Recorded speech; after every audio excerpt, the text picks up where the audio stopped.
BlackBerry has announced that it is giving out for free its QNX SDP 8.0.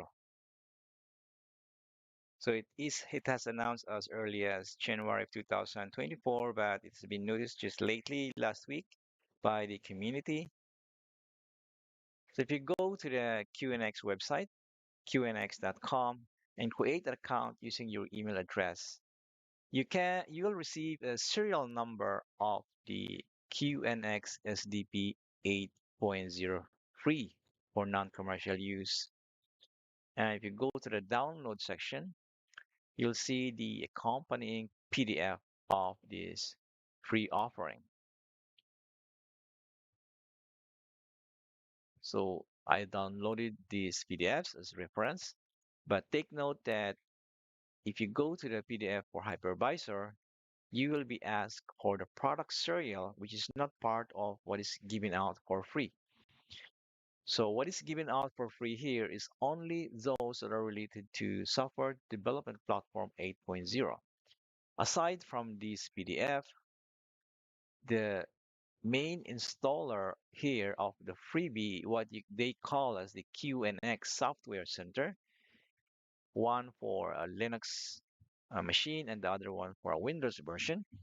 You have to download that, and I choose to try out the one for Linux. So let me switch over to a Linux machine where I installed the QNX Software Center. So here is my Ubuntu machine with the QNX Software Center running. And if you click the Add Installation, or here you can see that I have two installation, the QNX Momentics IDE and the QNX 800. So what is given out for free here are two stuff. The first is the QNX Momentics IDE, and the second is the QNX Software Development Platform 8.0, which contains the QCC C++ compiler. But if you click the Add Installation here, you will see that in the Momentics IDE, the freebie is only started at version 8, and there is no way previous versions are marked as inaccessible. And even the earlier versions is also inaccessible. So only SDP Platform 8.0 and Momentics IDE 8.0 are downloadable from the Software Center.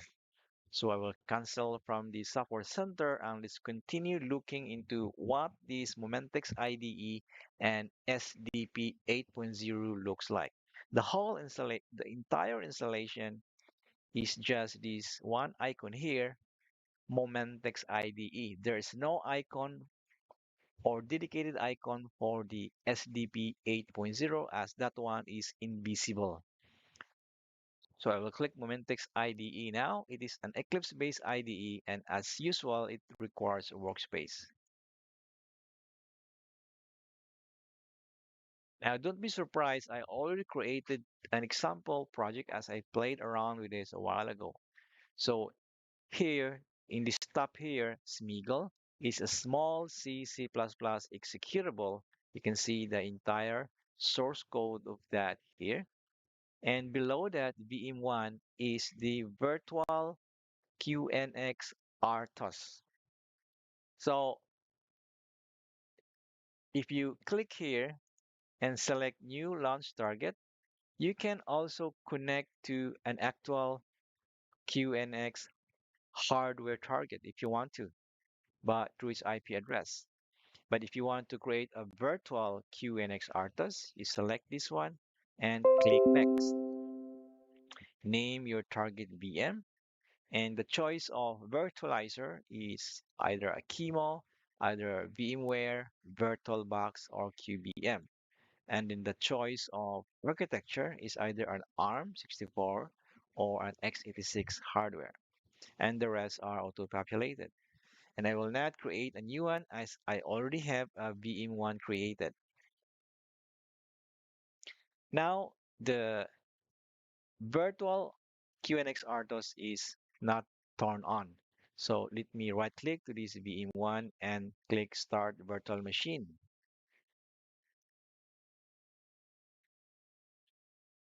So it's mounting the file systems and starting networking. SSH is our main mode of communication to the target. So the startup has completed, and we see the QNX 8.0 here, used with an x86 hardware. So let's try to type some familiar commands, pwd, ls. So it follows the standard Unix file hierarchy structure. How about ps?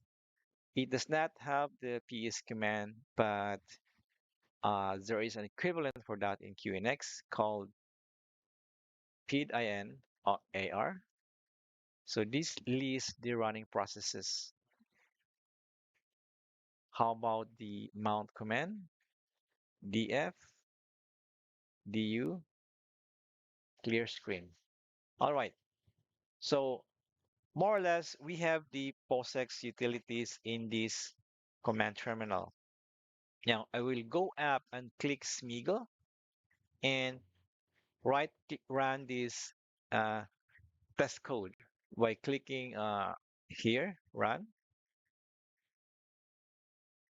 QNX application. And indeed it printed hello world and it executed inside the virtual QNX RTOS. We can even see the path here that it's copying it into TMP Smeagol. Interesting.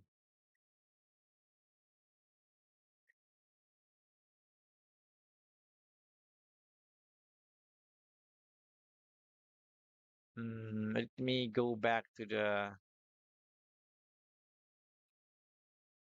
me go back to the target console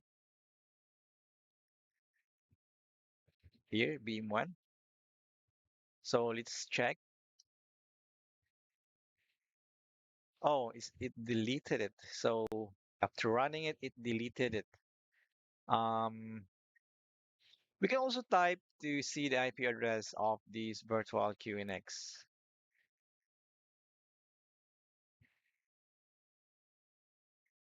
And let me open a command shell of the host and try to ping this IP address.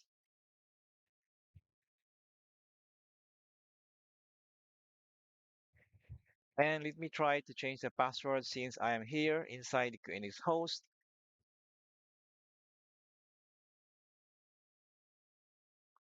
And then let me try to log in from the host machine here.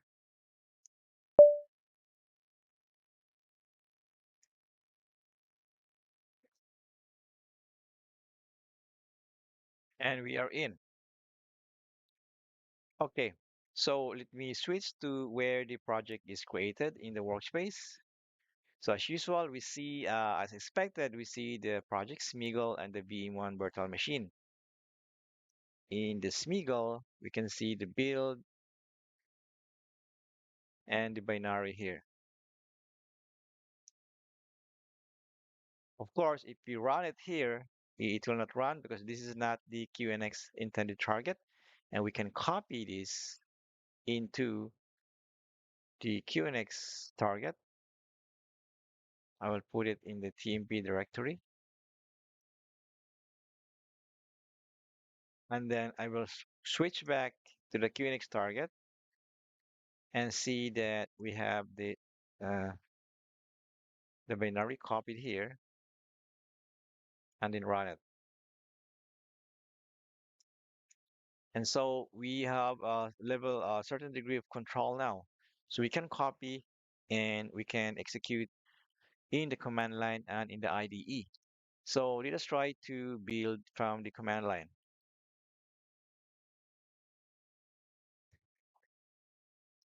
I have a small program here, main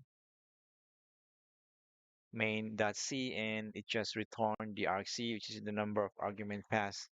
So let me try to compile this using the QNX QCC compiler, which is actually installed here. The SDP is installed in this folder. The Momentics IDE is installed in this folder, and the Support Center is in this folder. So I compiled the main, the C code,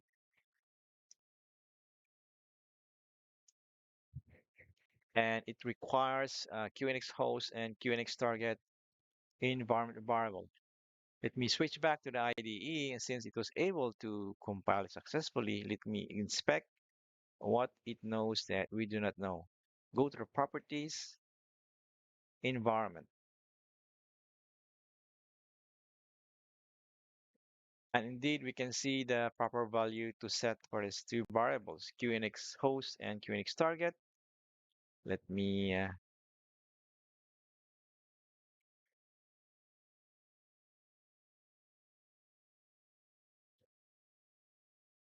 set that appropriately.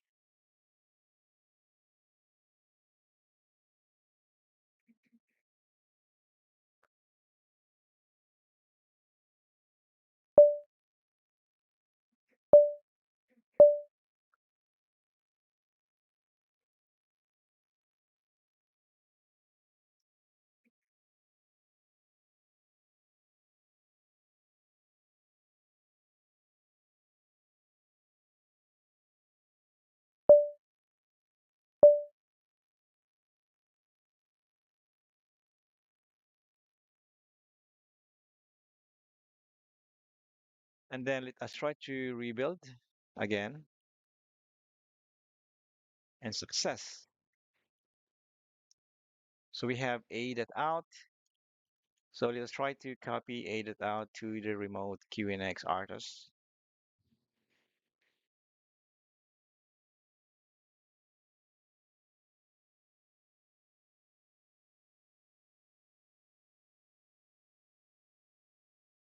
And let's try to execute this. Let me do it in the IDE.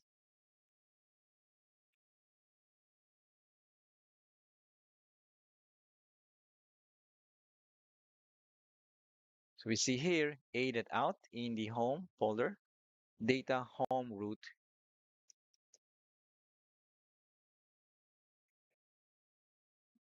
I'll try to pass parameter. It executed and returned the exit status as the argc. So 1, 2, 3, 4, and the program 5 behaving correctly. So we have played around and tried and made sense of what QNX is trying to give us. Gave us the IDE, it gave us the QCC cross compiler, and then we saw the mechanism of Momentics IDE, wherein we have a project on top, and below that is the virtual target associated to to send what we build here to the virtual target, or we can create another hardware target through the setting here. Um, before I stop the recording, it is noteworthy to demonstrate, to show also to you that Parsoft also installs successfully in this Momentic IDE. So here you see Parsoft. Parsoft is a static and dynamic analysis tool used for safety critical software. It installs as a plugin into an Eclipse-based IDE, into Visual Studio, VS Code, and what it does is it helps in the improvement of safety critical C++ via static analysis and dynamic analysis.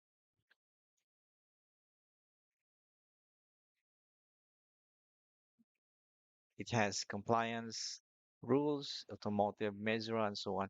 So it's a good combination that works with the Momentex IDE and Parsoft plugin installed, increasing the safety critical posture of your C and C++ program. Thank you. That is all for now.